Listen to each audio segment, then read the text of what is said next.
책으로 세상을 바라보고 책으로 삶을 살찌우는 시간 TV 책방 북소리 북마스터 김혜주입니다. 안녕하세요. 북마스터 이창현입니다.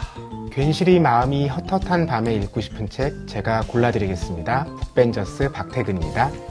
네, TV 책방 북소리 지금 시청하고 계시다면 한 11시 정도 넘었겠죠. 네. 지금 이 시간에 깨어있다. 그리고 지금 이 시간에 TV를 시청하고 계시다. 그러면 당연히 헛헛해. 생각나는 게 있죠. 뭐 한 잔 먹고 싶은데. 그렇죠. 네. 바로 야식이죠. 야식. 야식 플러스 한 잔. 네. 한 잔까지요. 한 잔까지. 치맥. 네, 그런 것들이 막 생각이 네. 나는 시간이죠. 요즘에는 야식을 먹기가 너무 편해졌지 않습니까? 왜 예전에는 그렇죠. 밤에 뭐 이렇게 찹쌀떡 이렇게 하고 다니는 분들이 언제죠? 아니면 찹쌀떡. 구하기가 어려웠는데 네. 요즘엔 편의점이 뭐 다 24시간 하고 그렇죠. 그 나가기도 귀찮으면 스마트폰에서 어플리케이션을 열어서 띠띠. 주문하면 또 어떤 것이든 배달이 되지 않습니까? 네.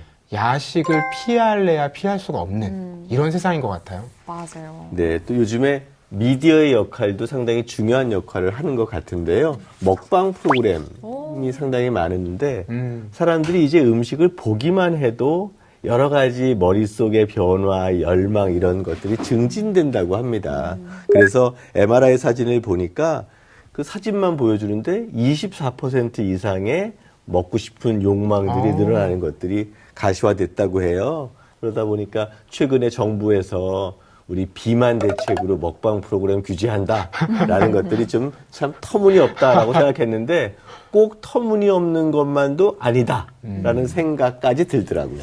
맞습니다. 이렇게 야식이 정말 우리 생활 깊숙이 들어온 것 같아요. 때려야 뗄 수 없는 부분인데 한국인이 좋아하는 야식 랭킹을 보면요.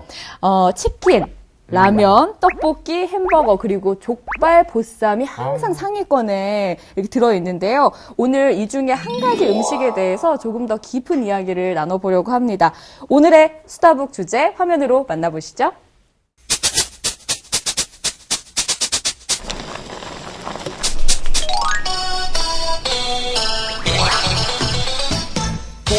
꼬불꼬불꼬불꼬불 맛 좋은 라면 라면이 있기에 세상 살맛나 하루에 10개라도 먹을 수 있어 후루룩 짭짭 맛 좋은 라면 라면인 건가 라면인 건가 라면인 건가 야 오늘도 내 점심은 라면인 건가 라면인 건가 라면인 건가 야 Let's go oh,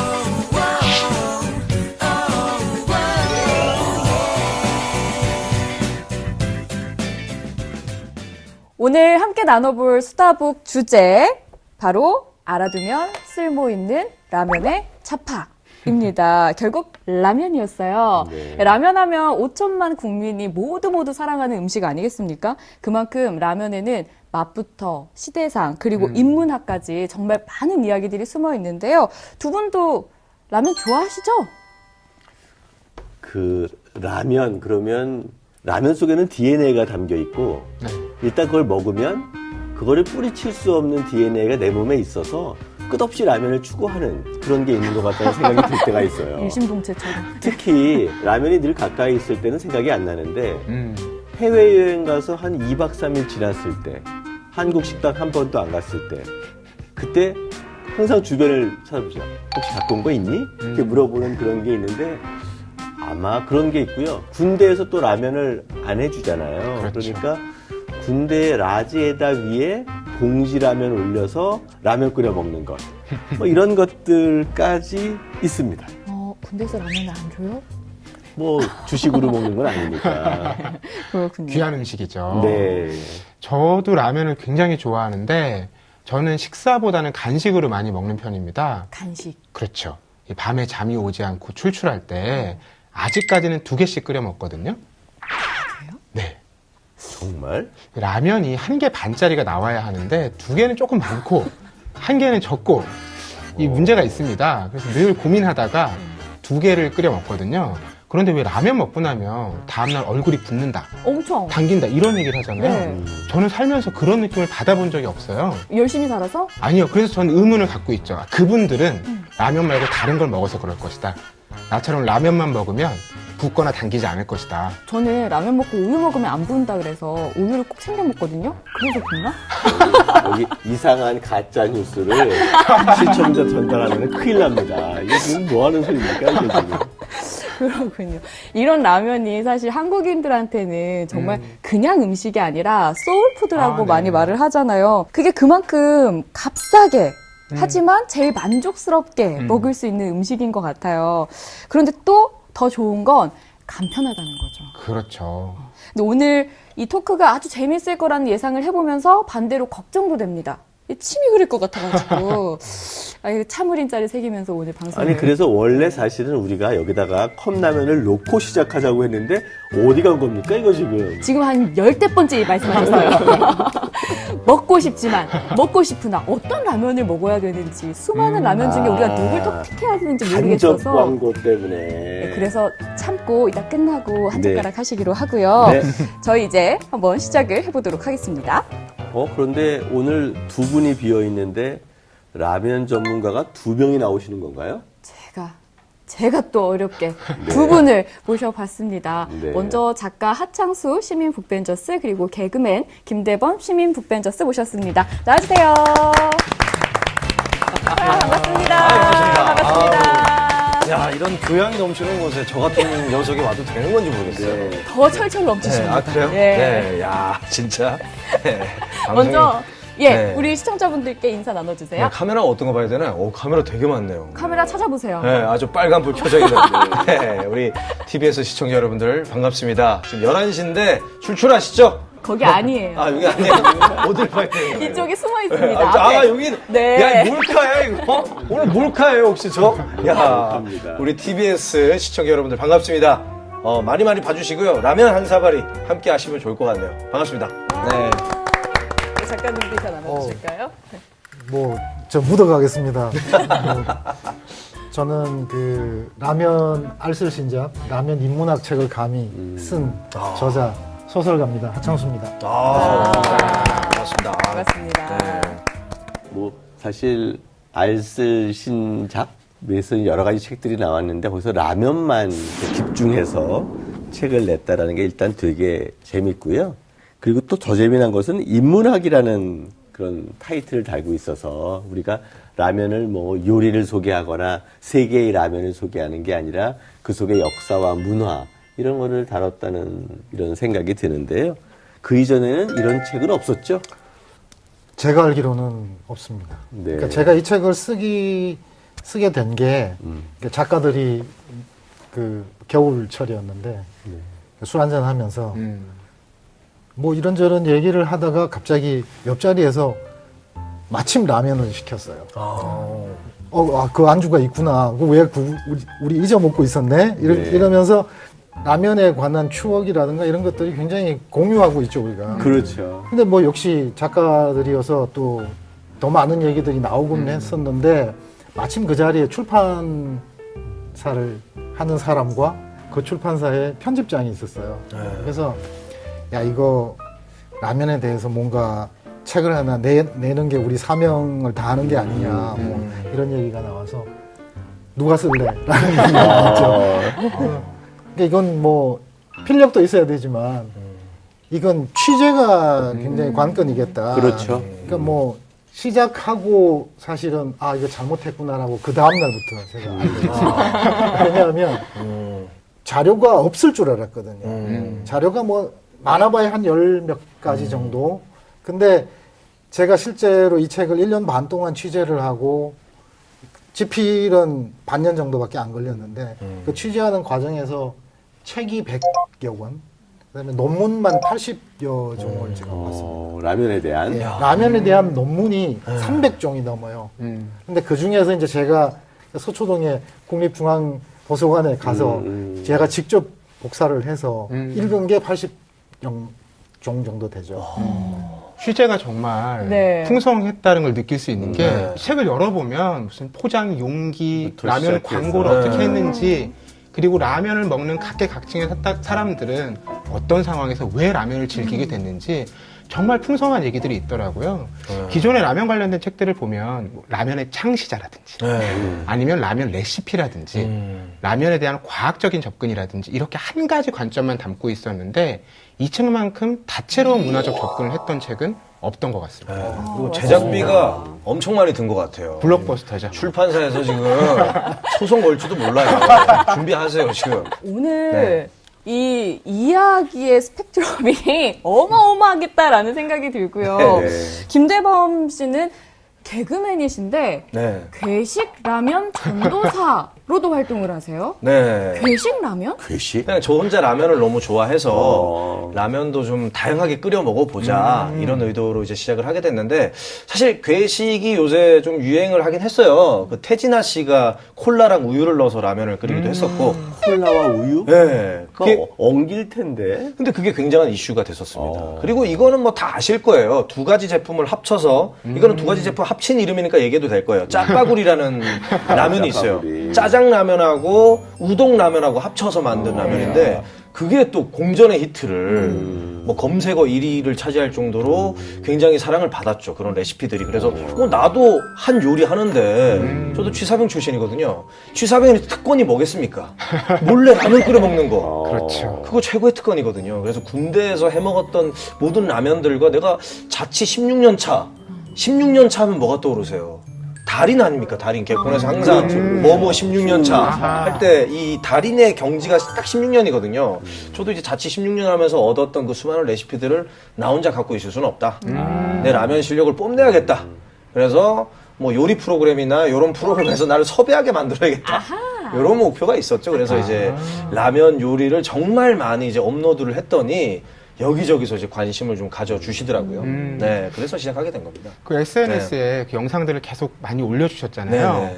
보면 정말 이렇게 라면을 끓여 먹을 생각을 어떻게 했을까 네. 이런 생각이 드는 그 괴식 라면들이 많이 있던데 네. 대표적으로 떠오르는 게 양장피 비빔면, 그거까지 기억을 하세요? 라면 팟타이 네. 이런 거는 어떻게 발상을 해서 개발하신 거예요? 그러니까 이게 사실 뭐 팟타이라 그러면 다가가기 되게 어려울 것 같잖아요. 근데 사실 라면하고 접목을 했을 때 굉장히 간단합니다. 우리가 짜장라면을 끓여 먹을 때도 사실 처음에 누가 그걸 예상을 했겠어요. 짜장면을 라면으로 만들어서 그렇죠. 손쉽게 끓여 먹을 수 있는 거잖아요. 그래서 팟타이라는 거는 사실 태국 대표적인 쌀국수 볶음 요리인데 네.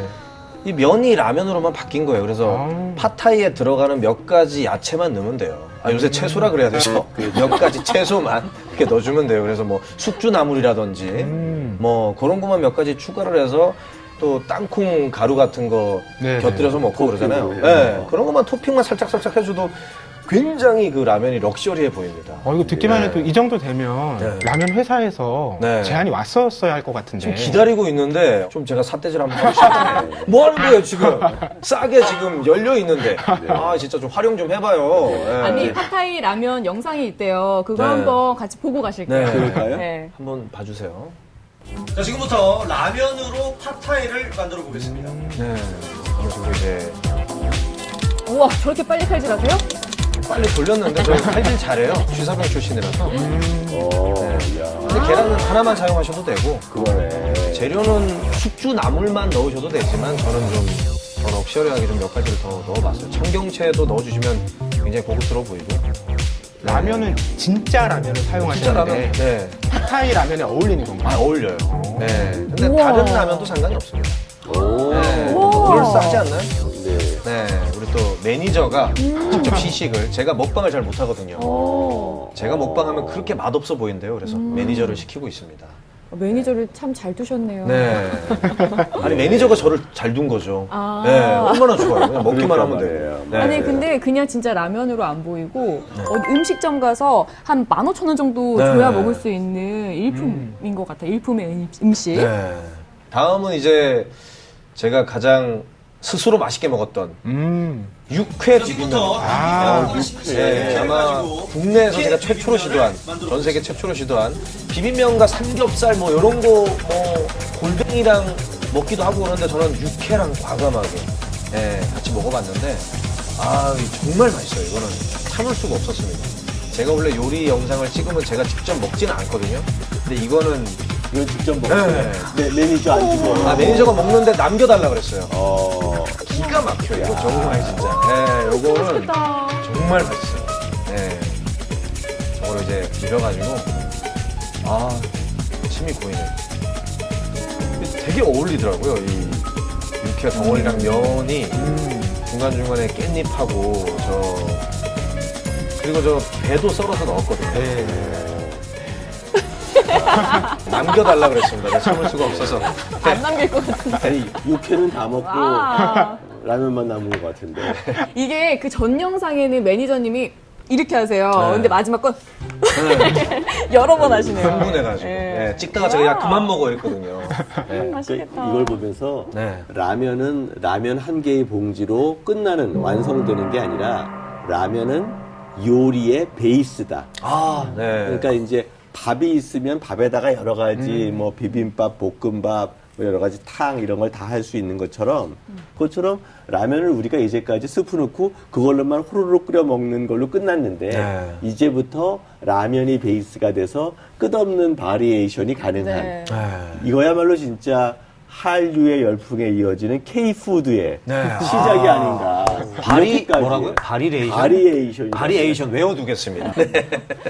알겠습니다. 네. 아니 그럼 사람들 반응은 어떻던가요? 네, 일단은 따라 해보고 싶다라는 반응이 제일 고마웠고요. 그리고 악플들도 달려요. 아니, 그렇게 복잡하게 해 먹을 거면 오늘 왜 라면을 먹어? 나가서 사 먹겠다. 배보다 배꼽이 크다. 뭐 이런 반응들도 있는데, 근데 사실 라면이라는 게 이제는 뭐 싸게 편하게 먹는 음식이라는 고정관념에서 좀 탈출해도 될 것 같아요. 더 맛있게 다양하게 먹을 수 있는 음식이다라는 생각이 들어서 과감하게 저는 이 영상에는 안 나왔지만 세계 3대 진미 라면도 해 먹어본 적이 있거든요. 푸아그라, 트러플, 캐비어 이 세 개를 넣어서 이 세 개를 넣어서 라면을 만들기도 했었어요. 라면의 원가와 비교하면 몇십 배 이상의 토핑이네요. 네, 그렇죠.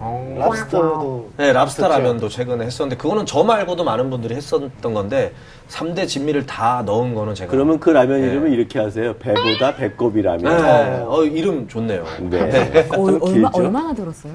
그때 비용이 거의 한 50만 원 정도 들지 않았나? 라면 한 그릇에 저는 말씀 듣다 보니까 이 라면에 김치를 같이 넣어서 끓이느냐 아니냐 이게 사실 세대가 갈립니다.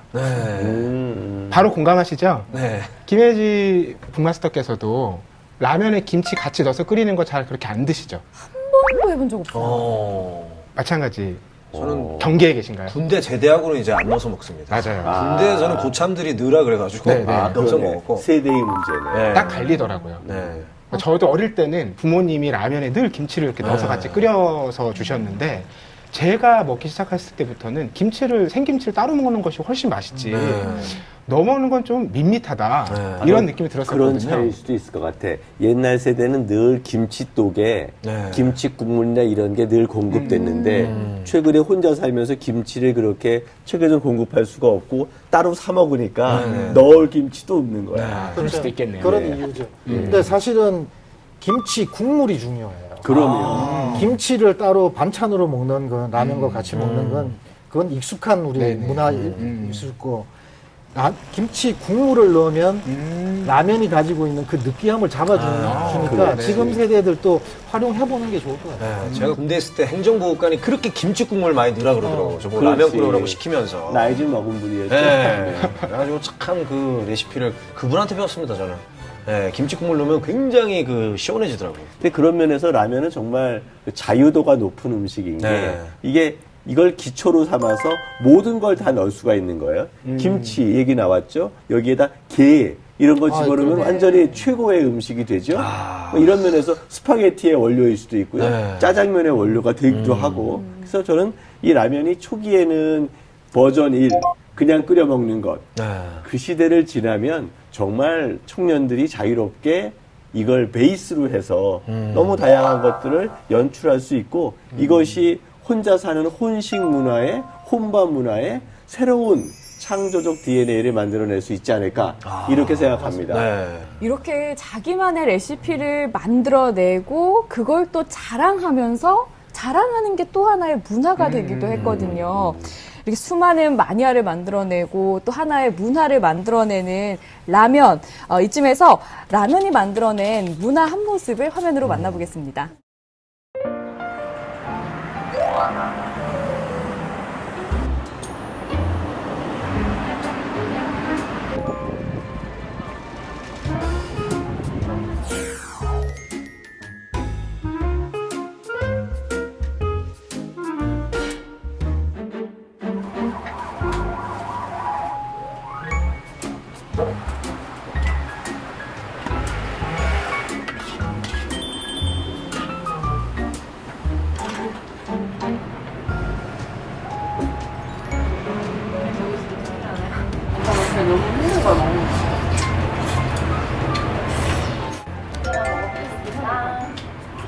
그냥 요리하기 귀찮은데 이제 좀 매운 게 먹고 싶을 때 그럴 때 먹어요.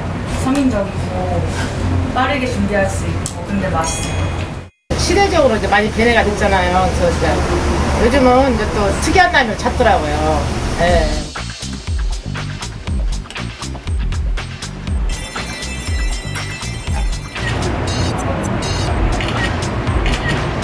진짜 이렇게 맛있는 라면을 안 먹을 수가 없네. 또는 그렇게 많이 먹고 이거 한 그릇이면 분이야 해장 라면으로. 뭐 어떤 재료를 넣느냐에 따라서 퀄리티가 많이 바뀌기도 하고 다양하면서도 재미있게 먹을 수 있어서 그래서 라면을 좋아합니다.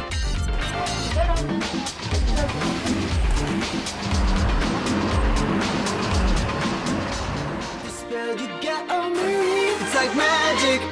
Got me feeling like a fall in love. Got me feeling like I never give up. Got me feeling like I never give up on you. It's like magic. I got you feeling like a fall in love. I got you feeling like I never give up. Got you feeling like I never give up. 잘 끓인다.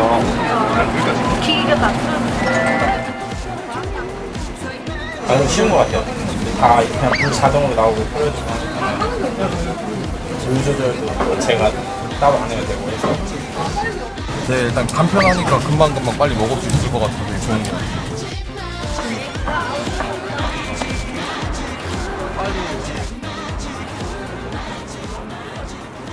방을 쳐다보면서 라면을 먹으면 또 맛있다고 해가지고 여기 밖에서 이렇게 바람 쐬면서 먹으니까 더 기분 좋은 것 같아요.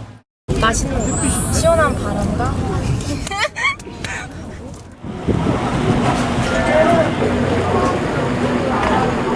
청양고추요. 매콤하면서 누룽지에다가 라면 같이 끓여 먹으면 누룽지 탕처럼 먹을 수 있어요.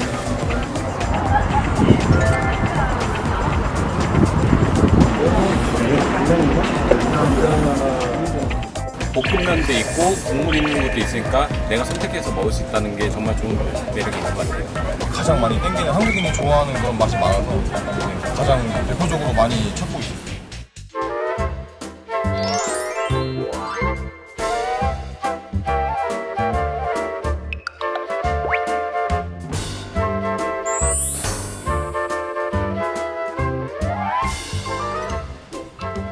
네, 젊은이들의 한 문화를 만들어낸 라면의 모습 만나보셨는데요. 그런 생각해보면 사실 이 라면의 역사가 그렇게 길지는 않단 말이죠. 네. 그리고 그 길지 않은 역사의 시작점은 일본이 아닐까 싶은데요. 네.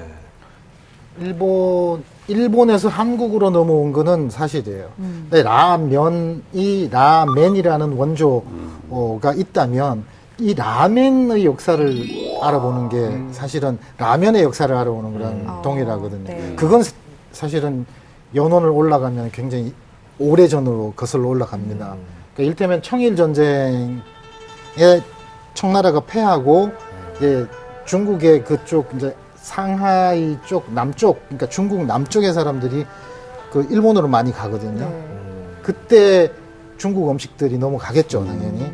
우리가 이제 라면과 관련해서 라멘을 얘기를 하면 그 중요한 한 분이 있어요. 일본의 인스턴트 라면을 만든 안도 모모우쿠라는 분. 잘 아시죠? 아, 저 완전 팬입니다. 네.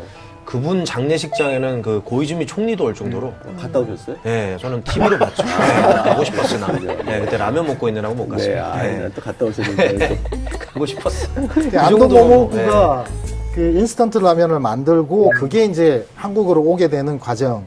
이게 1960년대 초 이렇게 보시면 되고, 선생님 잘 아시겠지만 그때는 라면을 소비할 수 있는 그런 그 부가 사실은 평균화가 되어 있지 않아서 라면도 마음 놓고 못 먹었죠.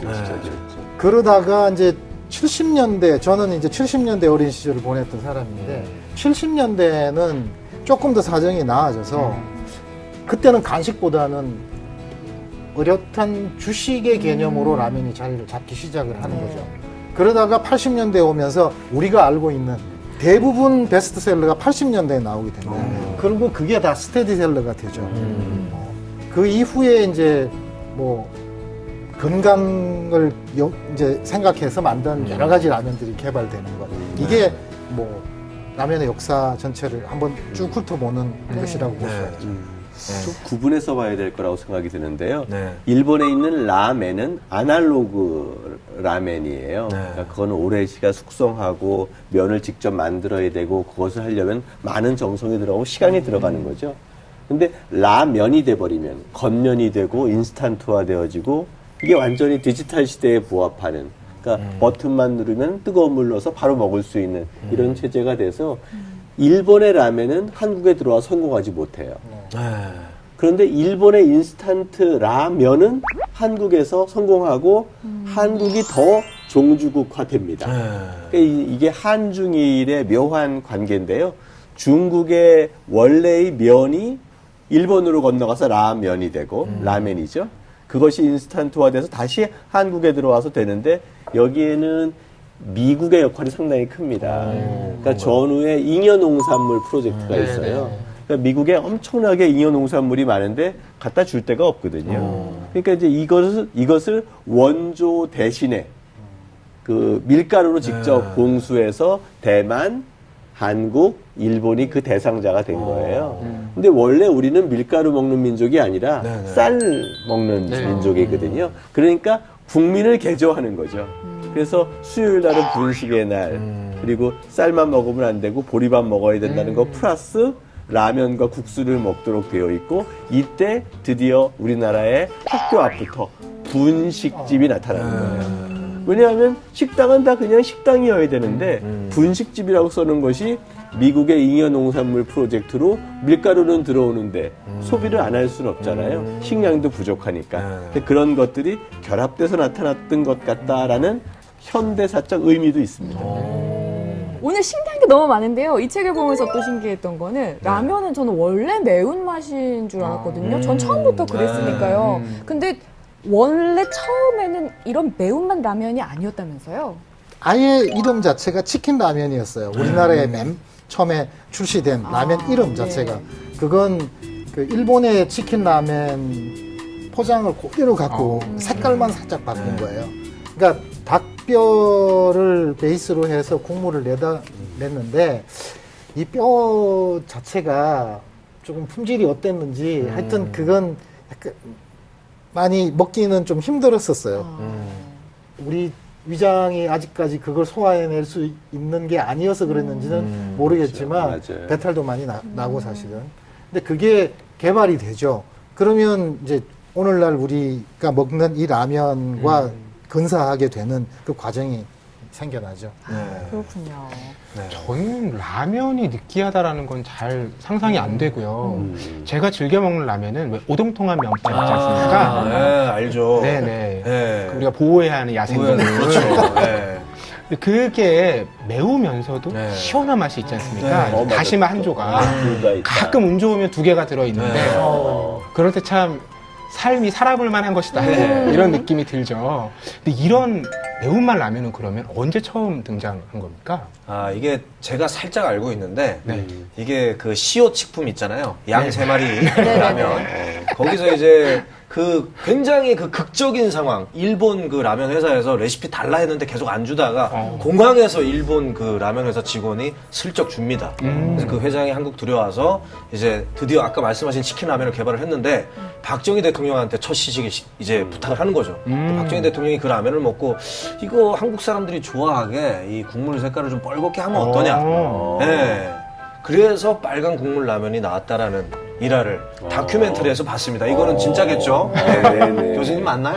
네. 지금 우리가 많이 맛있게 먹고 있는 라면들이 대부분 80년대에 나왔는데 정말 80년대는 라면의 어떤 전성기였다? 이렇게 봐도 될 것 같아요.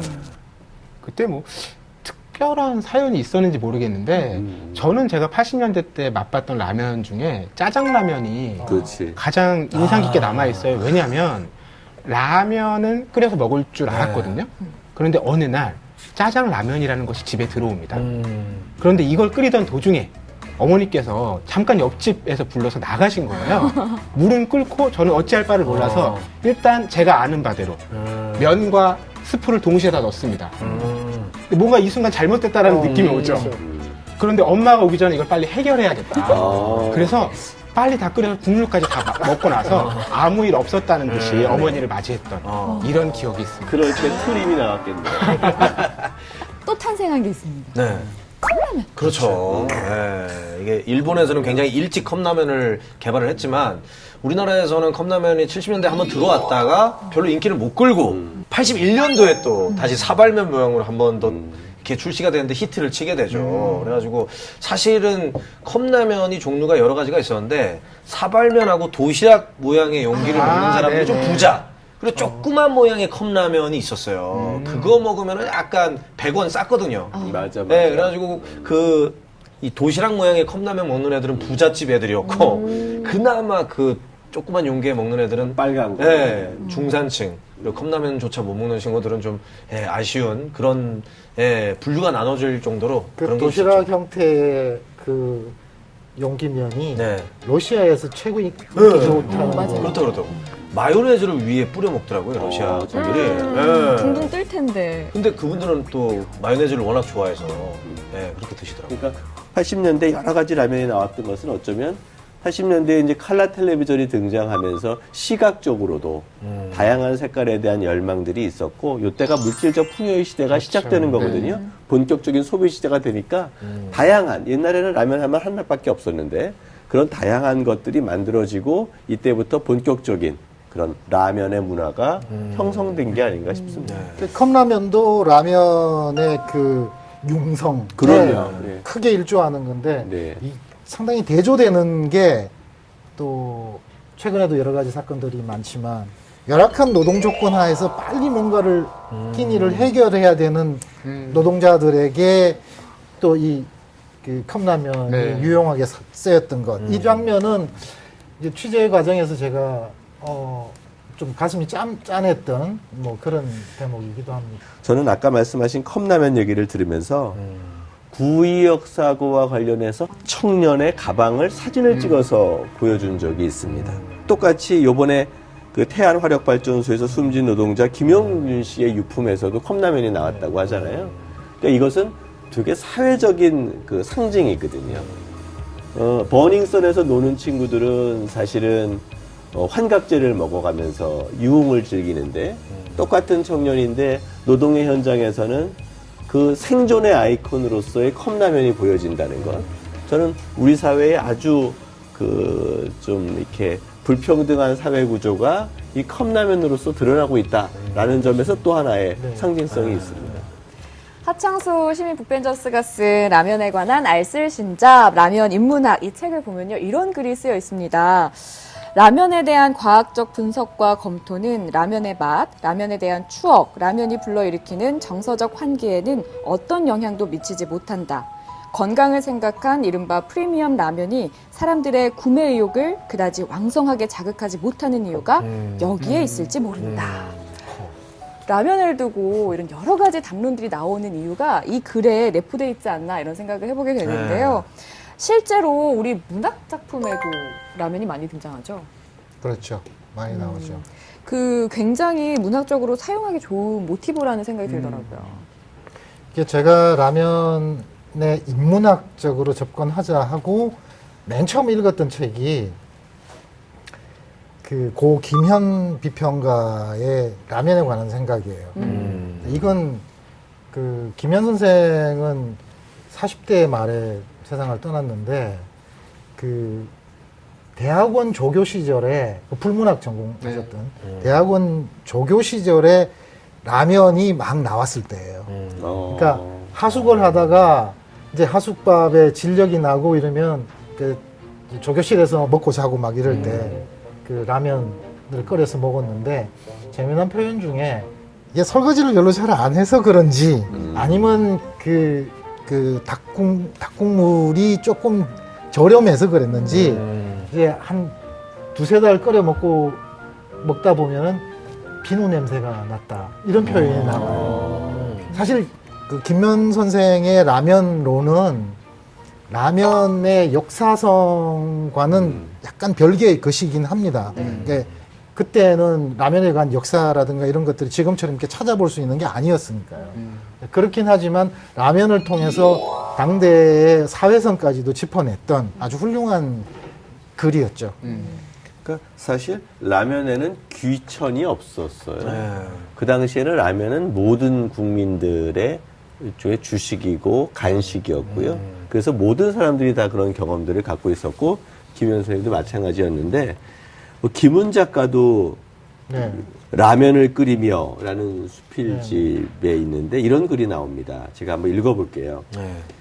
1인당 국민소득이 3만 달러를 넘어섰고 먹을 것이 넘쳐나지만 라면 시장은 위축되지 않는다. 라면은 한국인의 정서적 토양의 기층에 착근되었다. 라면은 장복을 하게 되면 인이 박힌다. 그 안쓰러운 것을 한동안 먹지 않으면 배가 고프지 않아도 공연히 먹고 싶어진다. 이는 혓바닥이 아니라 정서 위에 찍힌 문양과도 같다. 정말 김은 아니면 이런 글 못 쓸 텐데요. 정말 명문장이죠. 좀 그래서 라면은 아까 DNA라고도 얘기했는데 그것은 뭐 인이고 문양이라고 얘기했으니까 일종의 뭐 우리가 가지고 있는 하나의 디자인, 우리를 디자인하게 해주는 하나의 요소 이렇게도 될 수 있는 것 같아요. 네. 자, 지금부터는 라면에 대한 북벤저스들의 추천책을 살펴보도록 하겠습니다. 네. 먼저 하창수 북벤저스의 추천책 살펴볼게요. 네, 여기다 올릴까요? 네.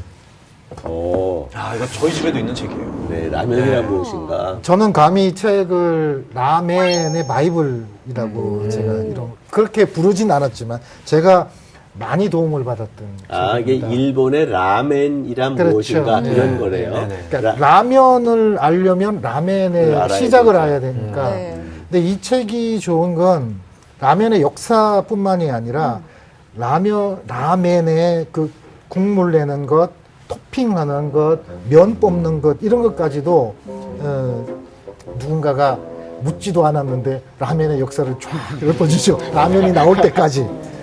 그러면서 이 책을 보면서 왜 라면도 라면처럼 이렇게 우리가 짧은 시간 안에 익숙해졌을까?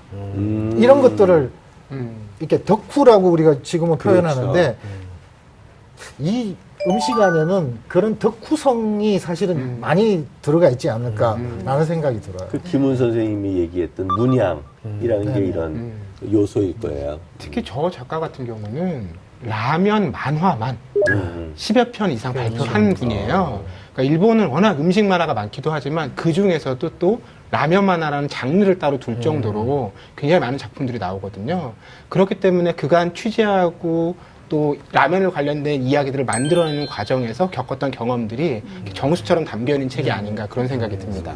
그리고 가장 중요한 건 또 만화책입니다. 네. 읽기가 굉장히 편해요. 저희 집에도 있어요. 재밌겠어요. 네, 재밌게 읽었습니다. 보면은 이제 라멘에 대한 이야기니까 일본은 라멘의 고향이죠. 삿포로부터 시작해서 저기 오키나와까지 다양한 그 면발과 육수가 있는데요. 보통 돈코츠 라멘, 소유 라멘 뭐 이런 것들이 있는데 이게 일본의 라멘은 아날로그다라고 얘기한 게 거기에는 가게집마다 다 들리거든요. 틀리거든요. 큐슈에 내리면 라멘 가게에 가면은 그 돼지 뼈를 고아서 만든 돈코츠 라멘 이 냄새가 나고요. 삿포로에 가면 그런 냄새는 사라져요. 이렇게 추위에 올라감에 따라 달라지는 거거든요. 냉면의 전통이 조금 남아있기 때문에 그럴 수도 있을 것 같아요. 근데 동경에 오면 또 큐슈 같지 않은 거예요. 아, 이게 지역적 색깔이 그대로 연결되는구나 생각이 들기도 해요. 그 작가님이 쓴 책과 이 책 비교 포인트가 있다면 어떤 게 있을까요?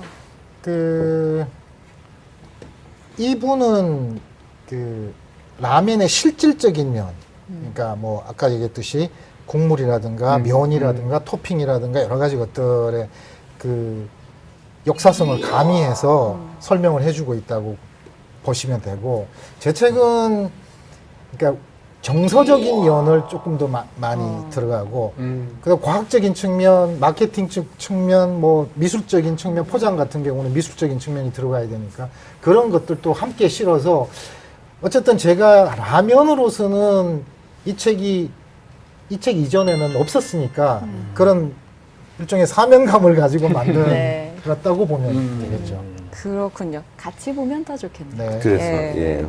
라면의 본고장, 일본에서 만든 라면의 기본서, 라멘의 기본서라고 해야 할까요?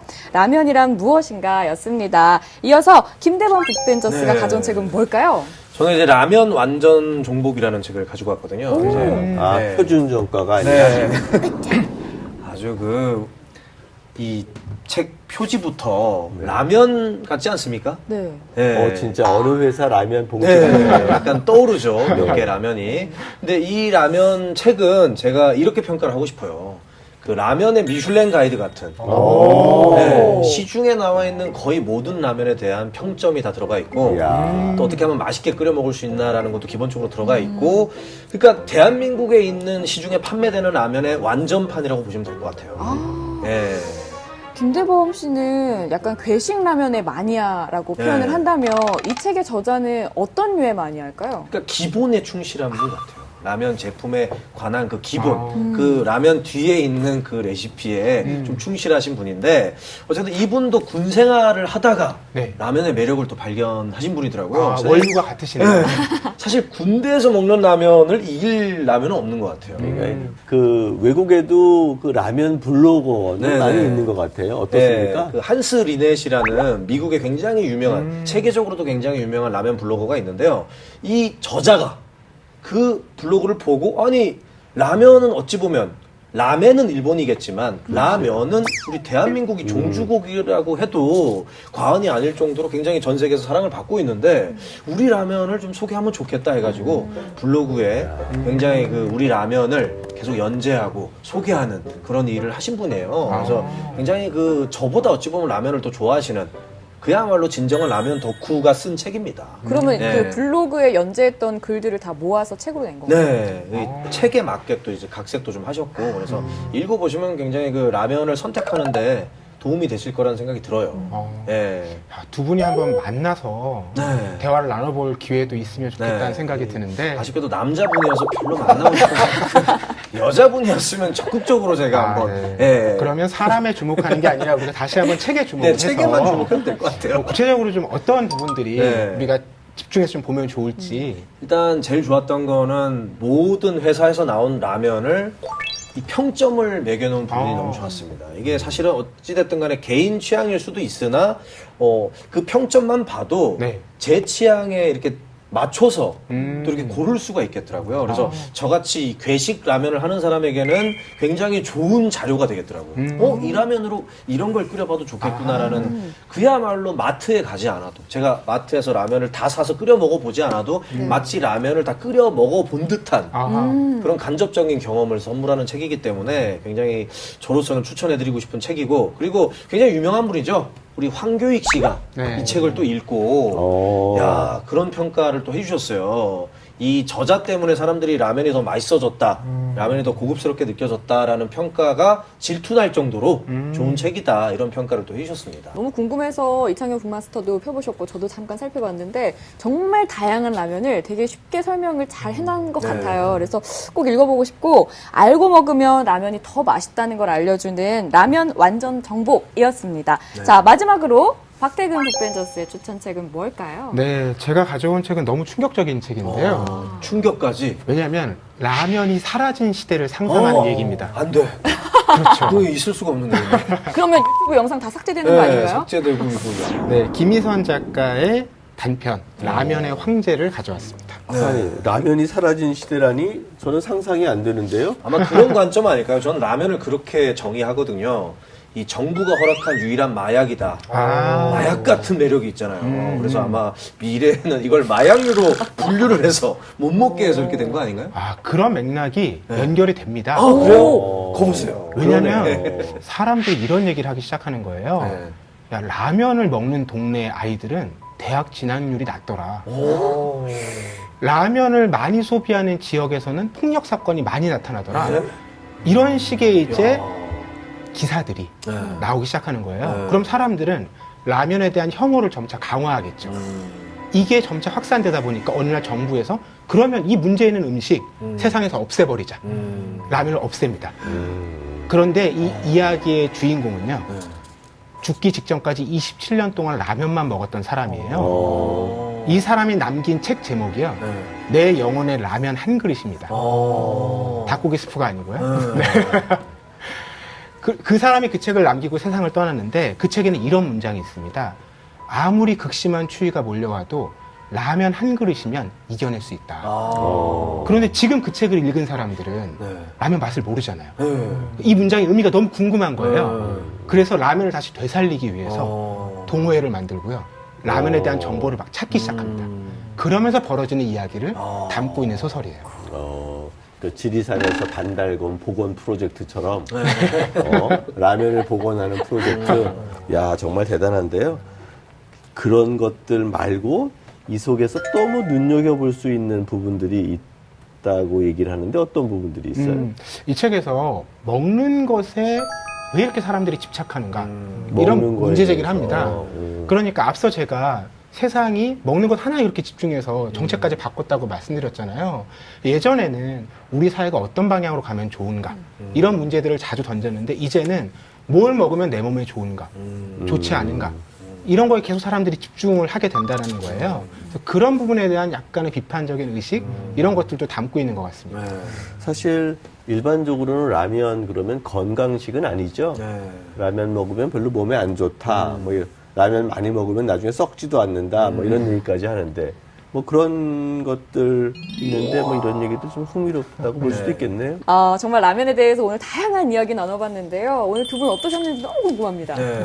제가 굉장히 좋아하는 음식에 대해서 얘기를 하니까 이게 무슨 방송 녹화를 하러 온 게 아니고 그냥 정말 이 자리가 막 술자리 같기도 하고 실제로 뭐 분식집에서 라면을 먹으면서 떠드는 것 같아서 제가 오히려 더 즐거움을 얻고 가는 것 같아서 감사한 마음입니다. 감사합니다. 네. 저는 인문학을 표방을 하긴 했지만 이제 문학하는 사람이니까 아직 역사 하시는 분들, 철학하시는 분들이 그 라면에 더 많은 관심을 가지셔서 그분들이 또 책을 내주셨으면 싶어요. 사실 궁중요리 전문가는 있어도 라면 전문가는 없거든요. 우리 궁중요리 하면 뭔가 있어 보이고 하지만 사실 일반 서민들이 궁중요리 언제 먹습니까? 박제화된 거예요. 그런데 라면은 모든 사람들이 뭐 하루에 뭐 1년에 한 70개 이상 먹는다고 통계가 나와 있죠.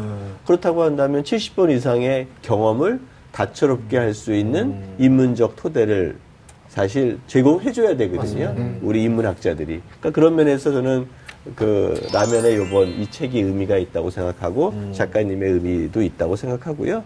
그런 면에서 우리 사회가 좀 더 풍요로워지고 좀 더 다양한 논의가 시작되는 그러한 시점으로서 라면 전문 서적 난 되게 의미 있다고 생각합니다.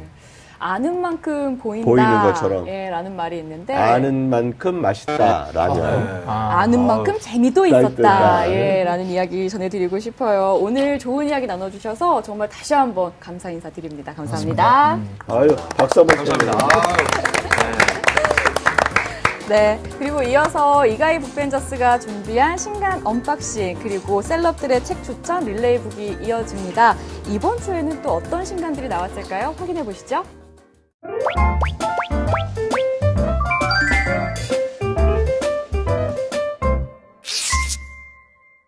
안녕하세요. 따끈따끈한 신간을 가장 먼저 뜯어드리는 북벤저스 이가희입니다.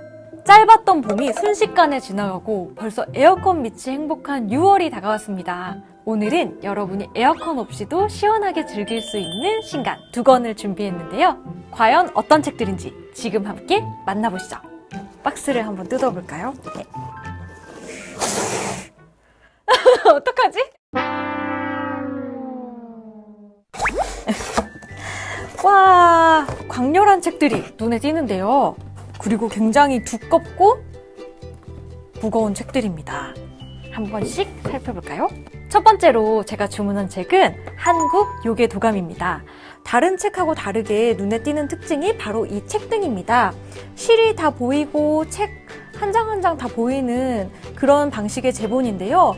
이 한국 요괴 도감이라는 제목과 함께 잘 어울리는 고서의 제본 방식 같죠? 여기서 저의 꿀팁. 저는 사실 책을 사면 약간 이렇게 펼쳐가지고 이렇게 누른 다음에 보거든요. 그래야 이게 쫙쫙 펴진 상태에서 읽기가 좀 좋은데 그런 경우 어떤 책은 책장이 이렇게 다 뜯어져 버리는 단점이 있어요. 그래서 이 제본 방식은 책을 펼쳤을 때도 180도로 쫙쫙 펼쳐지고 이 종이 하나하나가 뜯겨져 나가지 않는 장점이 있어요. 그래서 나는 책 볼 때 좀 시원시원하게 열리는 게 좋다라고 하시는 분들은 이 사철 제본 방식의 책을 구매하시는 것도 좋은 팁이 될 수 있습니다. 그리고 이 책에 한 가지 더 숨은 비밀이 있는데요. 바로 띠지입니다. 짜잔! 이 책의 띠지를 펼치면 이 책에 나왔던 요괴의 일러스트가 모여있는 한국 요괴 도감이 나옵니다. 하나하나 보면은 전설 속의 요괴들이 보이는데요. 저는 이걸 탁 방에다 붙여놓고 있으면 왠지 꿈에 요괴를 만날 수 있을 것 같은 그런 느낌의 포스터로 활용할 수 있습니다. 두 번째 책은요, 하드커버이고 묵직한데 저는 이 책의 첫인상이 스마트폰 지문인식 같다는 생각을 했어요. 왠지 여기다 딱 이렇게 엄지를 올려야 될 것 같은데요. 가만히 보면 사실 이 홀로그램이 들어간 부분이 해골 모양입니다. 좀 무서운 해골이지만 굉장히 재밌게 표현한 책 표지입니다. 과연 어떤 내용일까요? 지금부터 한 권씩 살펴볼까요? 책 속의 주요 키워드를 쫙쫙 뜯어드리는 시간, 박스테이프입니다. 첫 번째 이 한국 요괴 도감의 박스테이프는요, 품절 대란입니다. 이 책은 처음에 크라우드 펀딩에서 동익이 괴물집이라는 제목으로 크라우드 펀딩을 시작을 했는데요. 무려 1억 4천만 원이나 펀딩이 됐다고 합니다. 누가 요괴 도감을 이렇게나 많이 사는 걸까요? 하지만 덕후는 덕후가 알아보는 법. 그런데 이렇게 대박이 나도 딱 1세만 찍는다고 하니 이분이 낸 책이 윗돈에 거래되고 있다고 해요. 그래서 기성출판사에서 이 책을 이렇게 정식 출간하자고 제안을 해서 한국 요괴도감이라는 이름으로 재탄생하게 되었습니다. 두 번째 박스테이프는요, 한국형 오컬트입니다. 여러분 혹시 오컬트라는 말 들어보셨나요? 오컬트는 과학으로 설명되지 않는 초자연적인 신비한 현상을 말하는데요. 구미호, 이무기, 지방령, 그리고 얼마 전에 평창올림픽에 등장했던 인면조까지 옛 조상들로부터 전설로 내려오던 괴물들의 이야기입니다. 또 괴물에 일러스트를 추가함으로써 어떻게 생긴 괴물인지 예측할 수 있게 했습니다. 이 괴물들이 궁금하신 분들, 한국형 몬스터를 보고 싶으신 분들께 추천합니다. 두 번째 책은요, 나온 지 일주일 된 따끈따끈한 신간입니다. 바로 죽음인데요. 이 책의 첫 번째 박스 테이프는 누가 날 죽였지? 입니다. 소설의 포문을 여는 이 문장이 저는 콱 와닿아서 골라봤는데요. 이 책의 주인공 가브리엘 웰즈는 여느 날과 다름없이 눈을 떴는데요. 자신이 냄새를 맡을 수 없다는 것을 깨닫고 병원을 찾아가게 됩니다. 하지만 병원에서는 아무도 자신을 알아보지 못하는데요. 이때 귀신을 볼 수 있는 영매 류 씨가 주인공을 알아보고 말을 걸게 됩니다. 두 사람은 가브리엘의 죽음을 함께 추리해 나가기 시작하는데요. 과연 가브리엘을 죽인 사람은 누구일까요? 이 책의 두 번째 박스 테이프는 베르나르 베르베르입니다. 이 책의 주인공 가브리엘 웰즈는 소설 작가입니다. 그런데 저는 읽으면서 이거 본인 얘기 아니야? 싶었는데요. 법학을 전공했고 기자 출신이었고 또 대중에게는 사랑받지만 평론가들에게는 혹평을 당하는 베스트셀러 작가라는 점, 이런 부분들이 자신의 이야기와 매우 흡사했는데요. 베르베르가 이 소설의 주인공의 입을 빌려 자신의 하고 싶었던 이야기를 하는 게 아닐까 하고 생각해봤습니다. 저승과 이승에서의 합동 추리 작전 죽음, 올여름을 시원하게 할 소설로 추천합니다. 이렇게 두 권의 책 소개가 벌써 끝이 났는데요. 무더운 여름밤, 등골을 서늘하게 해줄 책들과 함께 하시면 어떨까요? TV 책방 북소리 SNS에서 신청하시면 보내드리는 거 잊지 않으셨죠? 북소리 SNS에 좋아요, 구독, 댓글, 조크댓 잊지 마시고요. 다음 시간에도 핫한 신간으로 돌아오겠습니다. 안녕!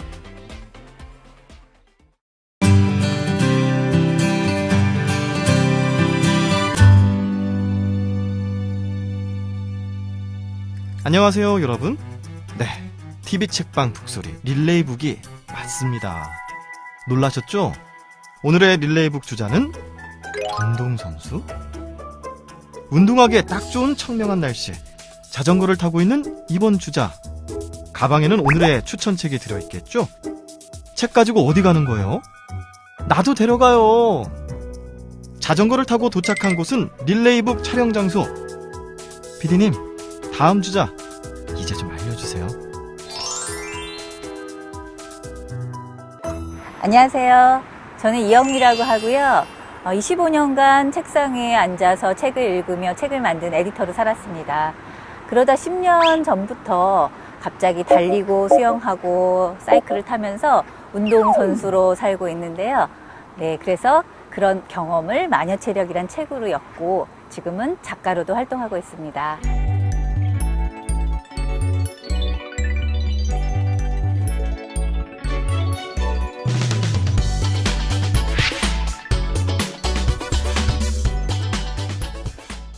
영상 편집을 했었어요.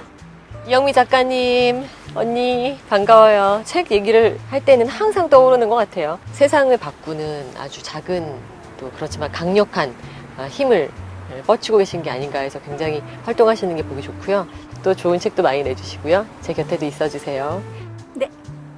학교를 같은 학교를 나왔어요. 그걸 나중에 알고서 미나 씨가 갑자기 호칭을 선배님으로 바꾸더라고요. 그래서 선배님, 작가님 하다가 지금은 언니 미나야 하는 이제 뭐 거의 언니 동생으로 살고 있는 사이죠. 이적 씨의 지문사냥꾼이라는 소설집이 있어요. 인쇄까지 다 넘겼어요. 그래서 이제 좀 쉬자 하고 친구들이랑 만나서 술을 마시고 있는데 갑자기 인쇄 사고가 났다는 전화를 받고 제가 또 인쇄소로 달려가서 다시 한번 필름을 뽑고 책을 만든 기억이 나서 아주 오랫동안 남는 책이고요. 이렇게 일이 많이 일어나는 걸 보니 이 책은 반드시 베스트셀러가 되겠구나. 그리고 제 상상은 맞았습니다. 학교에서 운동을 시작하게 되셨는지? 처음엔 저도 헬스클럽이나 수영장에 기부를 많이 했거든요. 처음 시작할 때 막 3km 뛰고 나서 온몸이 아파. 운동 같은 건 안 해도 된다, 안 써도 된다라고 생각을 하고 살았는데 어떤 계기를 통해서 그냥 정신노동자로 산다는 건 반쪽만 사는 인생이구나라는 걸 깨달았어요. 이 운동을 통해서 내 몸이 강해지면 많은 게 달라지는 어떤 산증이입니다. 예. 전 예전에는 굉장히 까다롭고 그런 성격이었는데 아주 털털하고 쿨한 성격으로 바뀌었고요. 그래서 이제 운동을 하기 시작하면서 어떤 선순환이 생긴 거예요. 지금보다 훨씬 더 멋진 10년 후의 제 미래가 보여요. 그래서 운동은 곧 나의 미래다. 이렇게 말씀드리고 싶습니다. 오늘의 책은 어떤 책인지 간단하게 소개 부탁드립니다. 유혹하는 글쓰기라는 책을 갖고 나왔거든요. 저는 이 책을 굉장히 좋아해서 아주 많이 여러 번 읽었고요. 또 글을 새로 쓰거나 아니면 글을 쓰려면 어떻게 해야 돼요 하고 저한테 묻는 사람들한테 항상 추천하는 책입니다.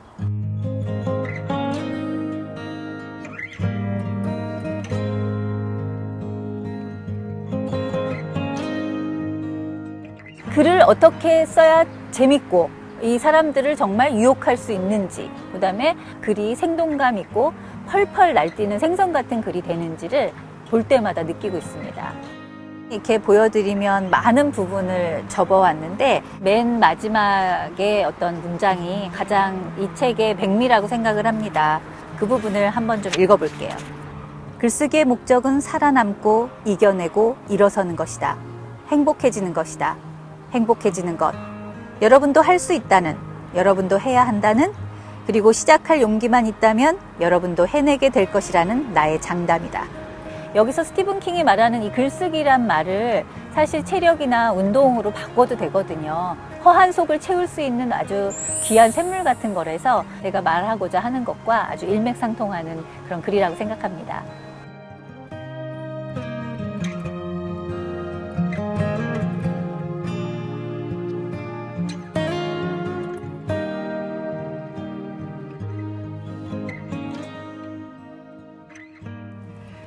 수요일 하면 여러모로 피로가 쌓이는 날이죠. 내가 이렇게 열심히 살았는데 아직도 수요일이야? 이런 소리가 절로 나오는데요. 오늘 TV 책방 북소리가 전하는 좋은 책 이야기 함께 하시면서 피로를 조금이나마 씻어내셨길 바랍니다. 다음 주에도 좋은 책으로 찾아오겠습니다. 인사드릴까요?